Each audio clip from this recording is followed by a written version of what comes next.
Welcome to the day. The Hungarian capital, Budapest, is the focal point of Europe's radical right this week, with a gathering of the Conservative Political Action Conference, or CPAC.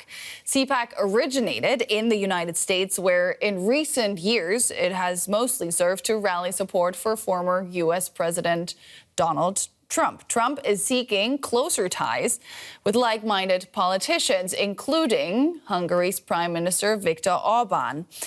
In a message to the gathering, Trump hailed Orban as a great man with whom he wants to work again. Now, for his part, Orban is one of the few European leaders who courts relations with Russia's President Vladimir Putin. Orban spoke at CPAC and said upcoming European and U.S. elections were a chance for right-wing forces to defeat what he called the progressive world spirit.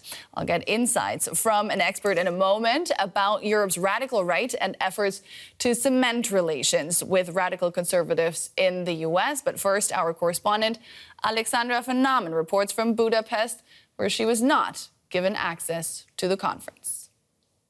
Outside the conference venue, a police car is ordered to block our view.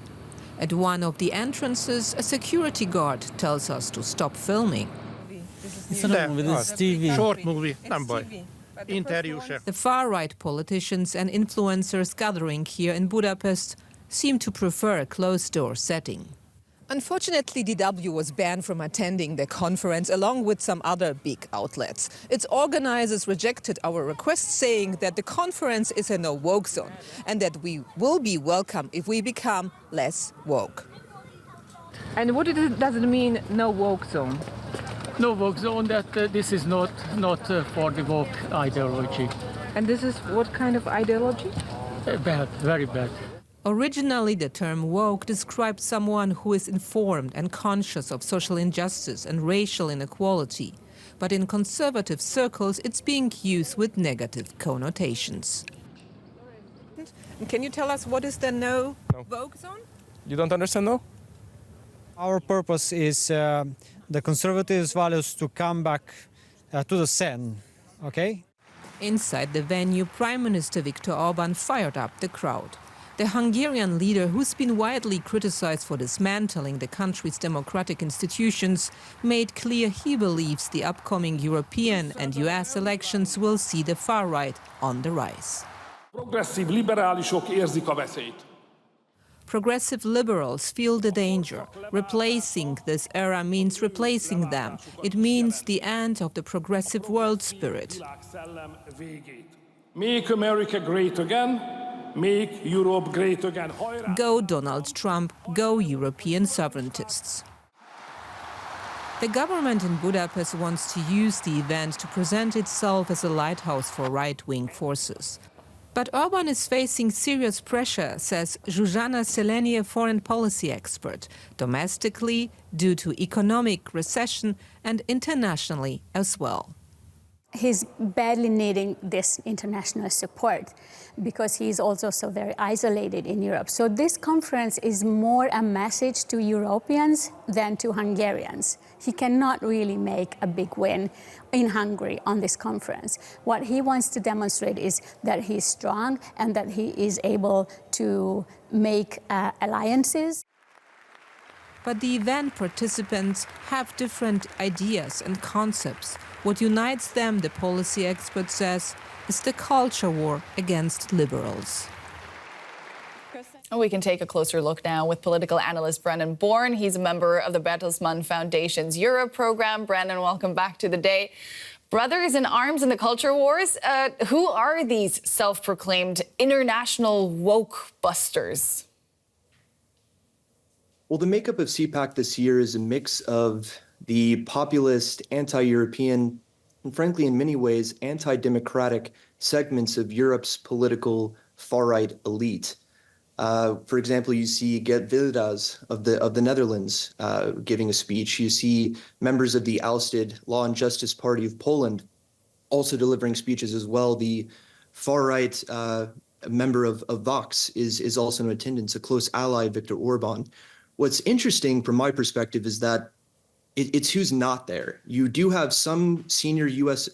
Representatives, mainly of conservative organizations based in Washington, some political candidates leading into the elections later this year, but no senior U.S. congressional officials in attendance. You also notably don't see other major members of Europe's political far right either.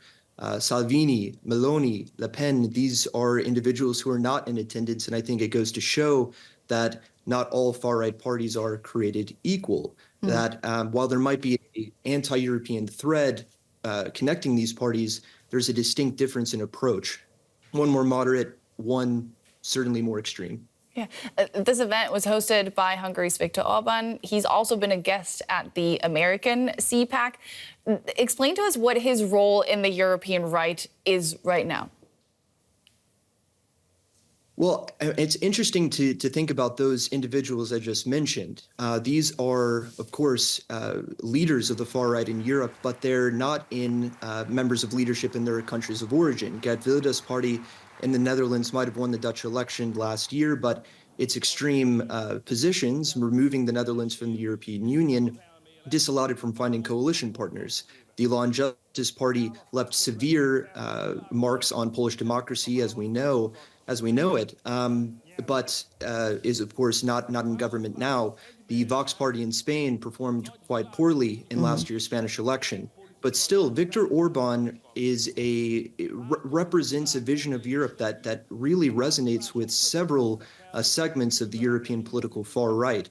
For example, in Germany, the populist Alternative for Germany held its European conference last summer, and during this conference, Viktor Orban was labeled a symbol for the future of Europe. Now, keep in mind the AfD's platform supports creating a fortress of Europe against migrants and also pushes to abolish the European Parliament. Yeah. The opening remarks were given via video link by Donald Trump. Now, it's somewhat clear why Orban would want to be associated with Donald Trump, but what does Trump stand to gain by cozying up to Orban? I think this goes a level deeper. There's a reason that CPAC has now been held 3 times in Hungary. There's a reason that the Conservative Heritage Foundation has entered a formal partnership with the Conservative Danube Institute in Hungary. There's a reason that when Viktor Orban visits the United States, conservative circles and Donald Trump roll out the red carpet for him. It's because in their eyes, Hungary is a success story. Hungary has been able to implement many of the reforms to its democracy that conservative circles in the United States would like to implement to American democracy. Now, just to put this into perspective, the Bertelsmann Transformation Index, which looks at democratic developments in 137 countries around the world, has found that year after year, Hungary has shifted further away from a democracy towards an autocracy through dismantling checks and balances, consolidating power, the media freedom. If these are the examples that a major U.S. political party wish to emanate in the United States, then I think there's room to worry for the state of American democracy moving forward with a look at the elections. It's a very slippery slope. Let's look at the European elections, because those are also coming up. What role do you think the right-wing alliances that we're seeing at CPAC these past 2 days are going to play? So what we've seen at CPAC in some ways is a mobilization effort. The European Parliament elections are just 6 weeks away, and one of the most worrying trends leading into those elections is the rise of the far right.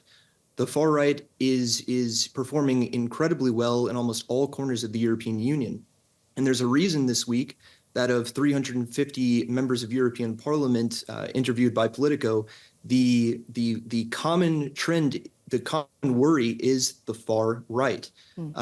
All signs point to the European Parliament shifting further to the right. The European conservatives and reformist group, ECR, and identity and democracy groups are both expected to experience very large gains. And this, of course, spells trouble for those who support the European Union as we know it moving forward. This would have severe consequences for climate initiatives and migration, the war in Ukraine over the next 5 years.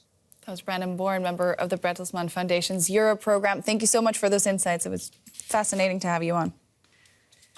Thank you.